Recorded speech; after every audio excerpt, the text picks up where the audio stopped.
আবারও রক্ত দিয়ে হলেও আওয়ামী লীগকে বাংলাদেশের রাজনীতিতে ফিরে আসতে দেবে না। একটি রাজনৈতিক দলের প্রধান একটি আন্তর্জাতিক সংবাদ মাধ্যমে আওয়ামী লীগের শেখ হাসিনার সন্তানদের রাজনীতিতে ফিরে আনার কথা বলছেন। তিনি বলছেন জনগণ চাইলে নাকি ফিরিয়ে আনা হবে। জনগণ যদি আওয়ামী লীগকে চাইতই তাহলে 5ই আগস্ট জীবন দিয়ে তাদেরকে বিতাড়িত করতো না। আমরা আপনাকে স্পষ্টভাবে বলতে চাই, যেখানে আজকে আমরা দাঁড়িয়ে আছি সেখানে আমার ভাইয়েরা জীবন দিয়েছে। একজন শহীদের পিতা এখানে আছেন, তার সন্তান জীবন দিয়েছে।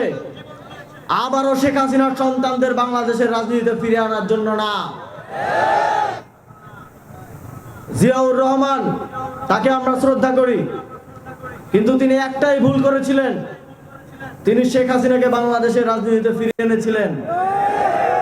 তার ভুলের জন্য তার পরিবারও যদি ভুলে যায় তাদেরকে কি খেসারত দিতে হয়েছিল, বাংলাদেশের মানুষ কিন্তু ভুলে নাই।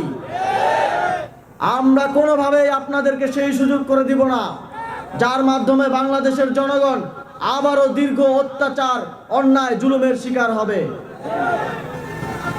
যদি এ ধরনের কোনো চেষ্টা করা হয়, 11 দলীয় জোট এবং বাংলাদেশের জনগণ আবারও রক্ত দিয়ে হলেও আওয়ামী লীগকে বাংলাদেশের রাজনীতিতে ফিরে আসতে দেবে না।